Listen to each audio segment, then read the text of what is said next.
Welcome All back. right. We're in the after hour show. So here's where we get to ask Leah Daniels some of we get her to elaborate on some of the questions that we had in the first part of the speaker agenda show. So you want to go back over those nopes and yups again and Yup. clarify some of your yup. All right. So first one, across the board, bid rates on job ads have gone up. All right. So what I should have This was a asked. sneaky question, Yeah, right? it was. It So, wasn't fair. I jumped right in. I yep. answered too fast. So So CPAs you have gone originally up. said yes or yup, Yes. right? So CPAs have gone up across the board. So cost per application has gone up. CPCs have remained fairly stable over the last 12 months or so. Now we have another data check-in happening from our organization because we love data. That will pull the 2019 data, and we'll have some interesting data that we'll see between 2018 and 2019. And do you guys publish all that data in a yearly report, or? We do. Okay. So we have a benchmark report. It's free for anybody who wants it. It's full of juicy data. I like it. Makes me very excited. You know when that comes out? We're aiming to have it right around the Q1, Q2 turn into 2020 for the 2019 report. Takes some time to crunch as much data as we process. Yep. So when you look at 2017 to 2018, what was really interesting is that the bid prices did remain fairly stable in the retail market, but they did increase on the CPAs. So what does that mean? It means it's taking more candidates to get someone to apply. Companies weren't changing their bids so much as they were finding that they were just losing more out of the funnel as they were moving through their apply process and into a candidate themselves. We'll see this year. I think we'll probably see the bid rates went up a bit this year. It's my gut. I don't have any data behind that yet, as companies are trying to combat that problem. When that starts to happen, right, that gives VPs and directors and managers of talent acquisition the heebie-jeebies, right? They're like, crap, what I was getting for every 10 clicks, I was getting an applicant. Now it's taking, 12 or 15 or 20 clicks to get a single applicant. Now they need to start looking at what's causing that drop off. How do you go from, okay, we see the number, right? Dropping CPA, CPC is about ready the same. How do you evaluate and say, okay, here's what's broken, or here's what we can kind of tweak and play around with to make sure that we're getting on it? So there's I look at the world under two lenses. So the first lens is the things you can't control, right? The unemployment rate. And interestingly, if you go a step further, the unemployment rate by state or by city is also highly impactful on your apply rate. Right. So if you are trying to hire someone in San Francisco, you will find that it's even harder to get them through your apply process than if you are trying to hire someone in one of the, one of the states in the South, for example, where you have a slightly higher tick on unemployment. So those are things you can't control. You can acknowledge, you can recognize, but you can't control them. And there's things you can control. The first thing I would look at, and what most people are looking at right now, is how much more of your candidate traffic is now coming from the mobile device. At the end of the day, it's almost always back to that mobile experience, right? If you are putting people through a mobile device process where you are asking for a resume, it's probably failing. They probably don't have one. If you are asking them to pick shifts on your mobile device process, they're not. They're giving up. If it's more than about 3 or 4 screens, you lost them, right? You just don't have the flexibility to, or the attention span of your users to ask for a lot in the mobile experience, while more and more and more people are going through the mobile experience. So, and unfortunately, what happens is most ATSs and CRMs, and this is my biggest criticism for them, is when you push candidates through an apply process that was mostly geared towards a desktop application, and then you try and translate that into a mobile experience, to stay consistent, you have to have the same number of screens, the same amount of information, the same type of information. But mobile devices are a pain in the butt, right? They're smaller screens. Up until recently, you weren't unable to attach a file from your mobile device onto or upload it directly. You can now, which is good. So I think that started with iOS 10. I'm not sure when it started with Androids, but a lot of people haven't upgraded their phones to allow them to do that. A lot of their phones, their file systems still don't allow them to Well, do people that, are still right? using, the iPhone 5 and the Yeah, iPhone 6. They just are, right? And right. it's you can't tell them, well, I need you to go get a new iPhone so you can Right. apply for my Go spend job. $1,000 so you can apply to my It's going job. to be great. I think you're Yeah. going to love it.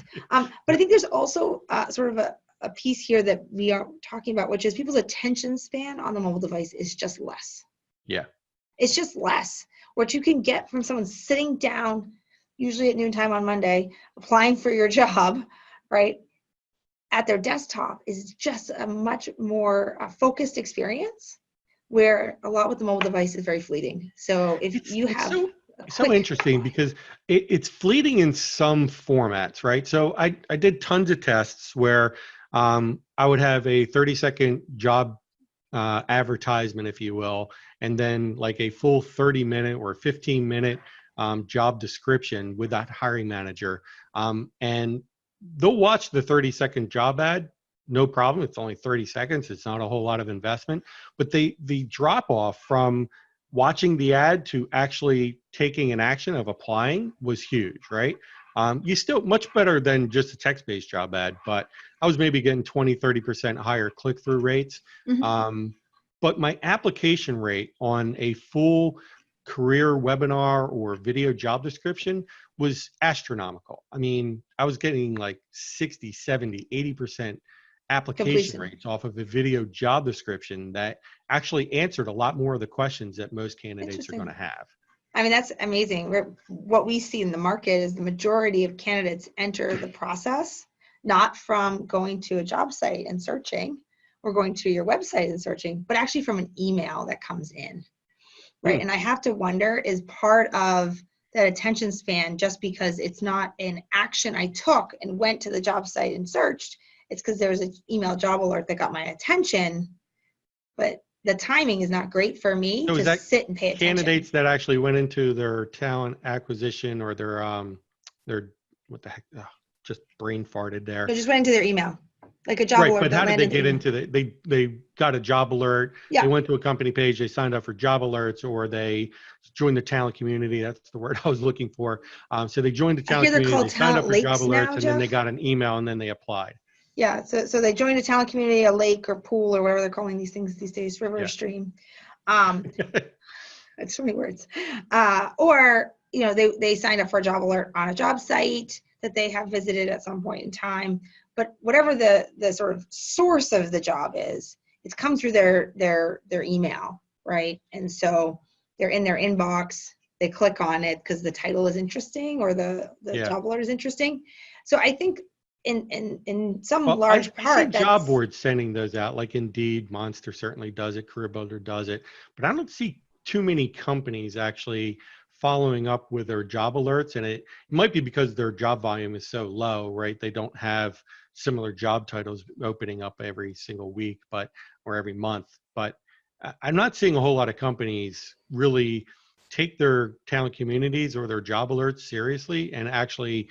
having that automated, right? I agree. And I've seen a few organizations do this, but they typically are larger that Right, have lots of hiring needs. And so right. they do have enough jobs and enough candidates to make the marketplace work for them. And that's where I think a lot of companies are missing the boat, right? So in the RPO, we created content calendars. So I would never send candidate that entered into my talent community a job description or a list of jobs that they might be interested in every single week or every single month.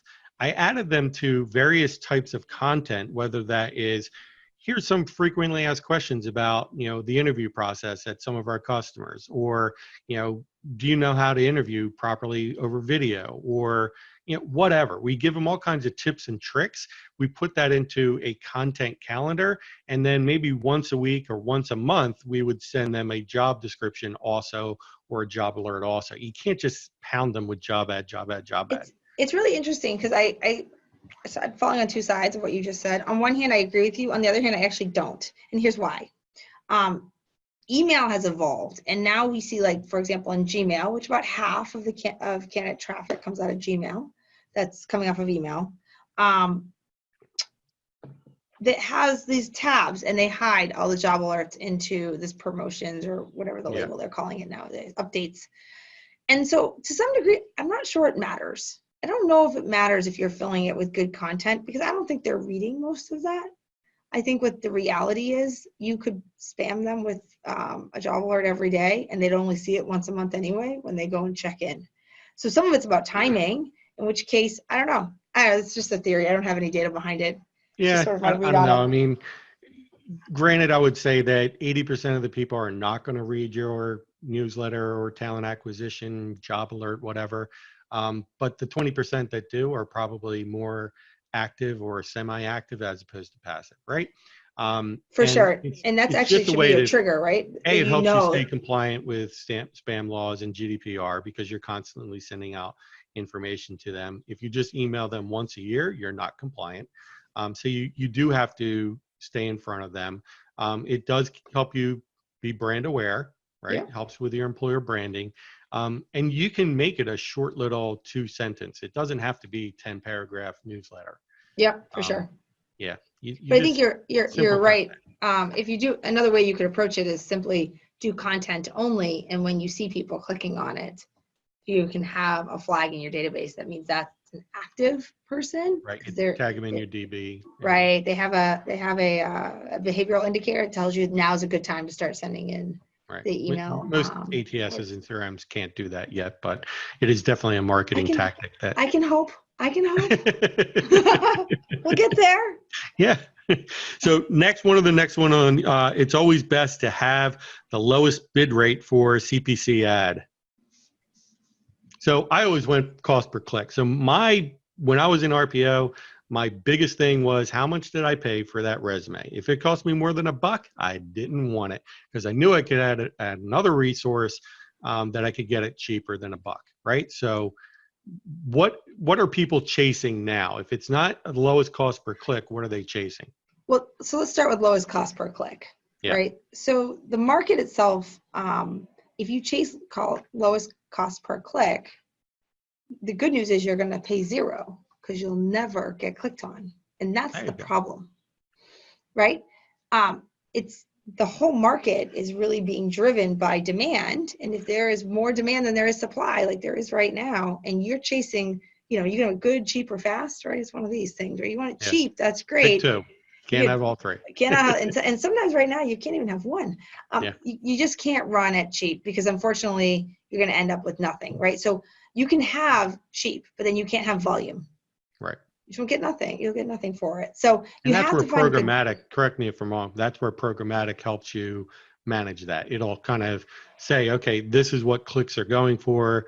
You know, if you want to increase your click, this is approximately how many more candidates you're going to get, and things like that. And we really argue, again, don't track to click. I mean, yes, track your clicks. Obviously, this is what you're paying for. But really, you want to check to that conversion rate somewhere else, be it candidate, be it quality candidate, whatever it might be.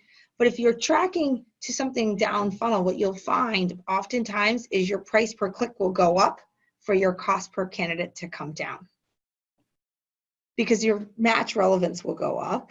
You'll get in front of the right candidates at the top of the list. You're most likely to get clicked on. You're also most likely to get an application. So your click price goes up for your cost per candidate to come down. That's a thinker there. Okay. What's that? I know. Welcome to math class with Leah.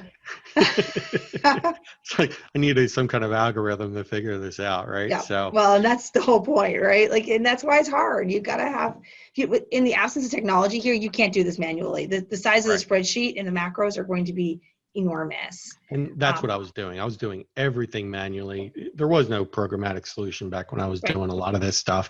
And I would go into my various dashboards on these sites that were doing PPC offerings, and I just play around with the numbers, right? I could change, okay? I don't want to spend more than $50 a month on this job because I know I'm going to get a ton of candidates, and I don't want to pay more than 50 cents a click. You can't do that in most dashboards now, right? So they've taken that option away in most of these PPC dashboards.